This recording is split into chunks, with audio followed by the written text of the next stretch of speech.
pessoal! Sou a professora Bárbara Furquim, professora de vocês de História do nono ano. E nessa aula a gente vai falar sobre o tenentismo e a coluna Prestes. Movimentos que vão questionar o poder oligárquico ali da Primeira República do Brasil. Quem vai acompanhar a gente como nosso intérprete durante essa aula toda vai ser o Lucas. E agora a gente já pode começar. Primeiro a gente tem que ver qual é o nosso objetivo, por que a gente está aprendendo sobre esse movimento tenentista e essa coluna Prestes, né? Bom, a ideia é identificar os objetivos do movimento tenentista e compreender o que foi a coluna Prestes. Esses movimentos foram muito importantes para a gente ter transformações políticas dentro do Brasil República. Bom, vamos retomar alguns conceitos, né? Você lembra o que era o chamado voto de Cabresto? Aqui, inclusive, a gente tem uma charge que mostra um pouco dessa crítica ao que era o voto de Cabresto na época e quais as características da política dos governadores, como que ela era aplicada nesse primeiro momento da Primeira República do Brasil. E a gente chega aqui, né? Na Primeira República, o voto ele era aberto. Por meio da troca de favores, ameaça, violência, o coronel ele exigia que os eleitores votassem nos candidatos indicados por ele. Na verdade, esse coronel, a chamada prática do coronelismo, que fez parte dessa Primeira República no Brasil. Aliás, essa Primeira República no Brasil ela vai ter ali, iniciar em 15 de novembro de 1889, com o fim do Brasil Império, e ela vai até a data de 1930, quando a gente vai ter a Revolução de 1930 e Getúlio Vargas vai assumir o poder político no Brasil. Esse primeiro momento, ele era uma política praticada só por integrantes de uma grande elite econômica brasileira. Então todos os presidentes, os governadores, os políticos partiam desses grandes fazendeiros, que eram inclusive chamados de coronéis. Os coronéis pagavam seus capangas para pressionar e obrigar violentamente os eleitores a votarem em quem eles desejassem. Assim, sempre os vencedores eram as pessoas que os coronéis determinavam. A política dos governadores foi um esquema político de ajuda mútua entre coronéis e políticos, mantendo o poder nas mãos das oligarquias rurais. Esse termo oligarquia é um termo que é utilizado num conceito político, sociopolítico, da gente pensar de que essa oligarquia, ela geralmente, o símbolo de oligarquia é a gente pensar políticas que são feitas por grupos de elite econômica. Nunca vai ser uma oligarquia, nunca vai ser uma política feita pelo trabalhador, feito por pessoas que representem as pessoas que fazem parte da massa. Sempre uma oligarquia é um governo feito por pessoas muito ricas, que querem se manter no poder. Bom, o Grito dos Excluídos. Você já ouviu falar no chamado Grito dos Excluídos? Ele foi um movimento de manifestações populares que acontece desde 1995, na Semana da Pátria, ali o período entre 7 de setembro, que a gente vai ter, que houve o processo de independência por Dom Pedro I, esse é o período então que ocorre esse chamado Grito dos Excluídos. A intenção é denunciar a exclusão social no Brasil, ou seja, é para denunciar toda a desigualdade social que existe no nosso país.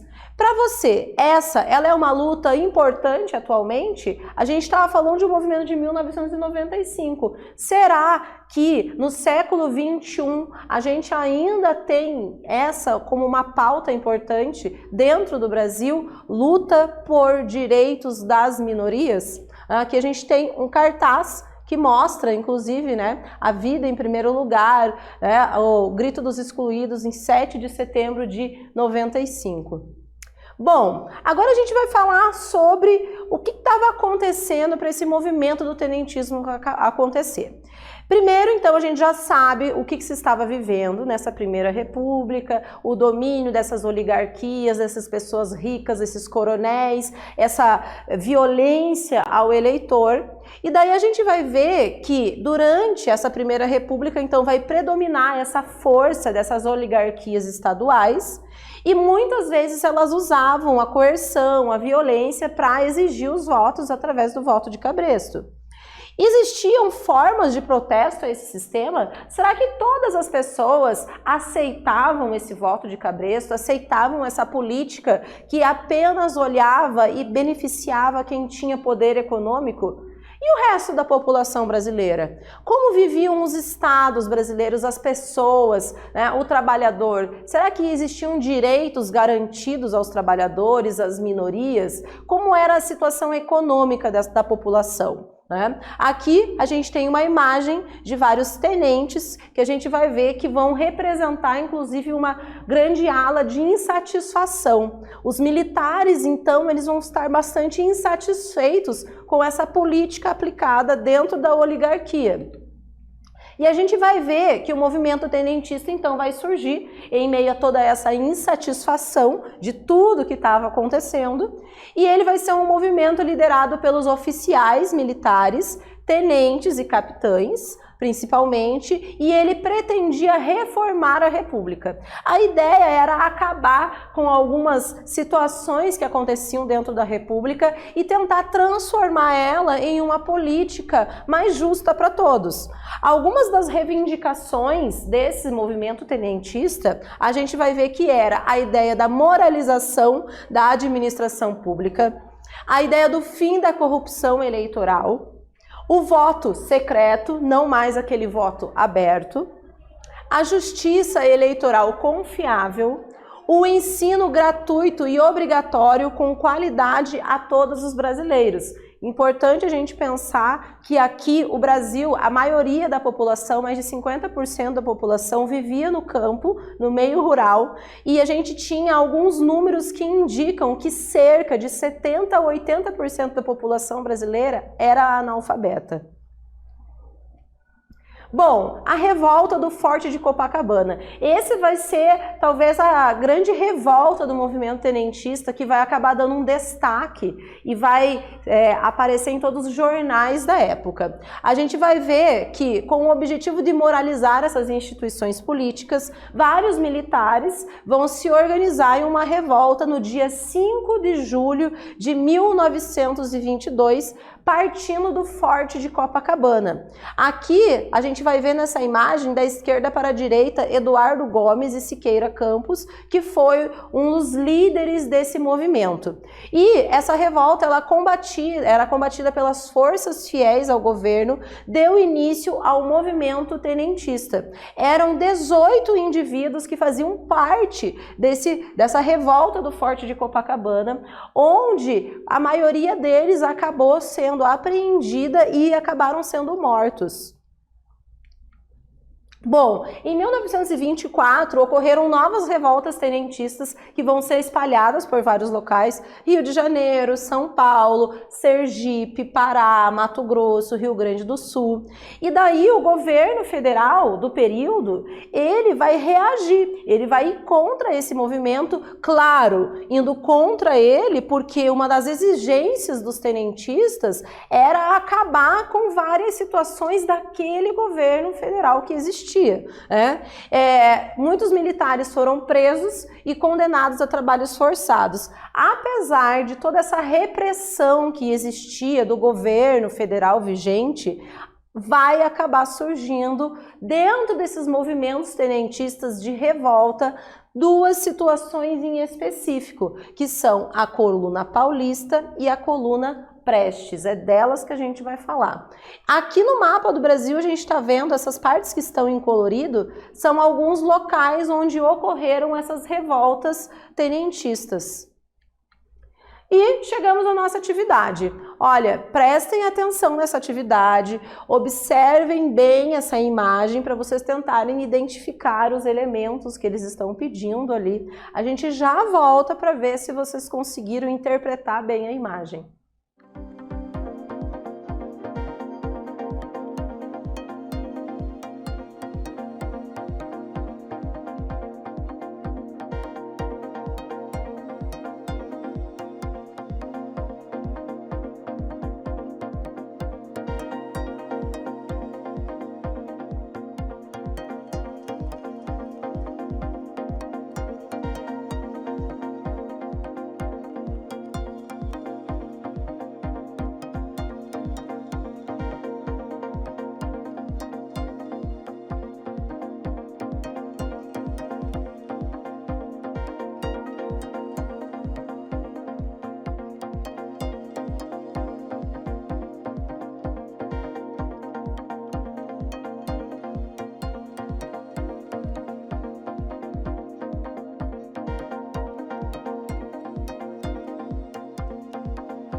Então, vamos dar uma olhada? Olha só, essa aqui é uma imagem da Praça dos Girassóis, em Palmas, Tocantins, e ela homenageia a revolta dos 18 do Forte de Copacabana.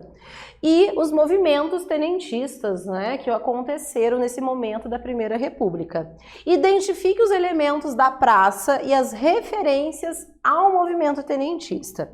Então, a gente observando ali a imagem, né, desses 18 do Forte Copacabana, a gente vai ver que existiram poucos militares em posição de combate, alguns estavam caídos, a bandeira do Brasil esfarrapada, sendo erguida num símbolo de estar em reconstrução. A ideia do movimento tenentista era uma reforma da República, né, como era a intenção do movimento tenentista em reformar a República. Bom, então a gente viu essa atividade e agora a gente vai ver sobre a coluna Prestes. O que foi essa coluna Prestes? Primeiro vamos pensar que esse nome, coluna, essa denominação, ela vai ser uma denominação porque era um grupo de pessoas, em sua grande maioria eram militares.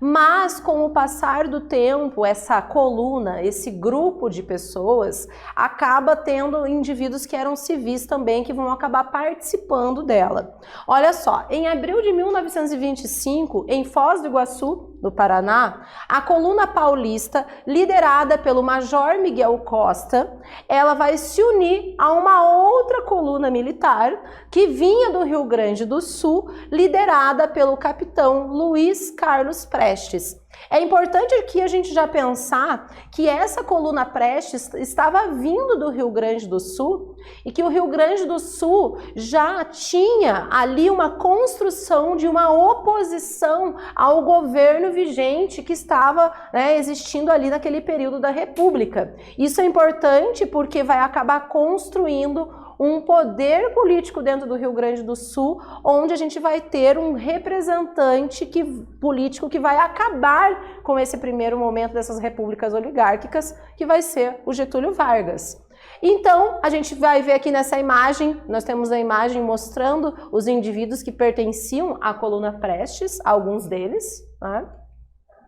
E qual era a ideia da coluna Prestes? A tática usada pelos tenentes, compostos então por militares, tenentes, foi de sair pelo interior do Brasil buscando apoio do povo contra as oligarquias e o governo de Arthur Bernardes. Arthur Bernardes era o presidente do Brasil nesse momento, né, nessa Primeira República em que a coluna Prestes estava se desenvolvendo.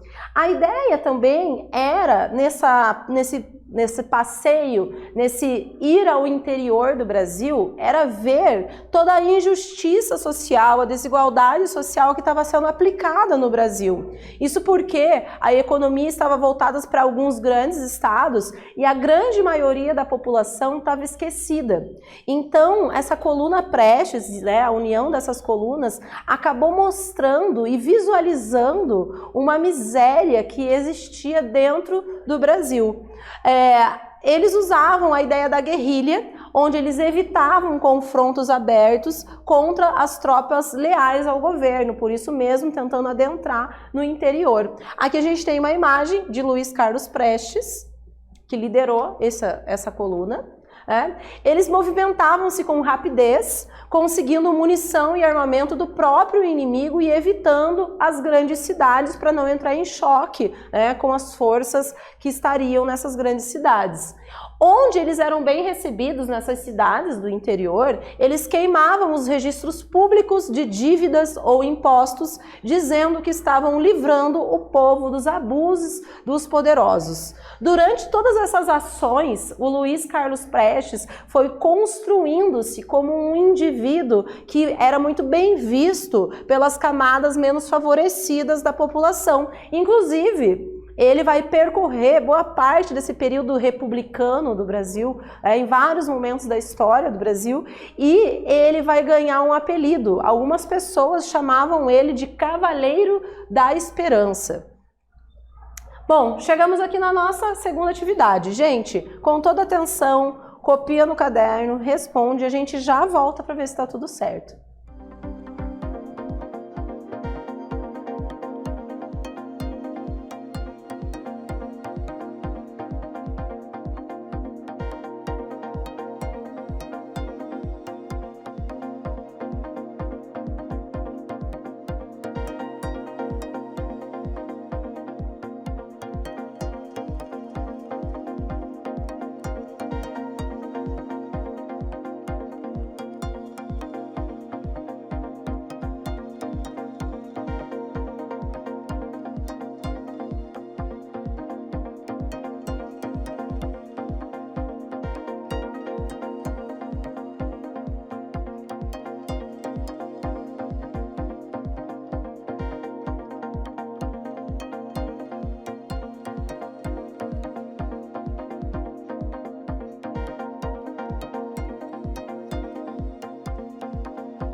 Vamos dar uma olhada nessa atividade? Olha só, quais as ações empreendidas pela Coluna Prestes quando no interior do Brasil? Aqui a gente tem a capa do jornal O Globo, em 6 de janeiro de 1927, que fala sobre a Coluna Prestes andando através do Brasil. E a gente vai ver que a Coluna Prestes, ela buscava apoio do povo, evitando confrontos abertos, contra tropas leais ao governo, onde eles eram bem recebidos, eles queimavam registros públicos das dívidas ou impostos da população. E chegamos aqui a algumas mais informações sobre a Coluna Prestes. Nessa grande viagem, essa marcha da Coluna Prestes pelo interior do Brasil, ela vai chegar a percorrer 25 mil quilômetros através de 12 estados brasileiros. Ali, inclusive, a gente tem um mapa, nessa traço vermelho, mostra um pouco desse caminho percorrido pela Coluna Prestes. Nos combates que travou, ele sempre se manteve invicta, conseguiu vencer. No início de 1927, os 600 homens que restavam na coluna refugiaram-se na Bolívia e no Paraguai. Isso porque o cerco a eles começou a ficar muito forte. Bom, quero que vocês observem muito bem essa imagem, esse mapa, né, que mostra a marcha da Coluna Prestes, e eu quero que vocês, observando ela, busquem entender que informação a gente pode extrair desse mapa aqui. A gente já volta para ver, né, o que vocês conseguiram extrair de interpretação disso.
Então, como a gente pode observar nesse mapa, existem vários caminhos que mostram tanto o caminho percorrido pela coluna paulista, a coluna gaúcha, que os dois vão se unir e acabar formando ali a coluna Prestes.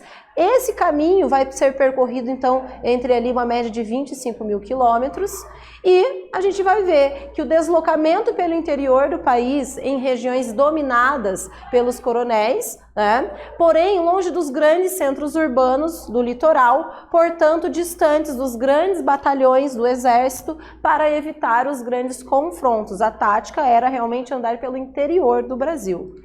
E o que a gente estudou? O que a gente viu então nessa aula? Nós vimos que devido à situação de muita injustiça, corrupção que existia nessa Primeira República, existiram vários movimentos militares, dentre eles a gente vai ver os movimentos tenentistas que vão se rebelar contra essa situação, e vamos ter o destaque da coluna Prestes, que vai ser uma coluna que vai andar pelo interior do país, vendo as mazelas e reivindicando um país mais justo. Isso aí, pessoal. Até!